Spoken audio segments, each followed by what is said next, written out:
माणगाव तालुक्यातील रानवडे गावातील वरद विनायक मंदिराचा 48वा वर्धापन दिन सोहळा उत्साहात संपन्न करण्यात आला।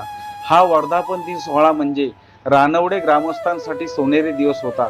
रानवडे ग्राम विकास मंडळ यांच्या वतीने श्री सद्गुरू शंकर दगडे महाराज अंदोरी, परमपूज्य परमहंस श्री सद्गुरू पांडुरंग सुतार महाराज महाड, गुरुमाता सुनीती पांडुरंग सुतार, गुरुवर्य हबपर राजीव पांडुरंग सुतार महाड यांच्या कृपा आशीर्वादाने कार्यक्रम करण्यात आले।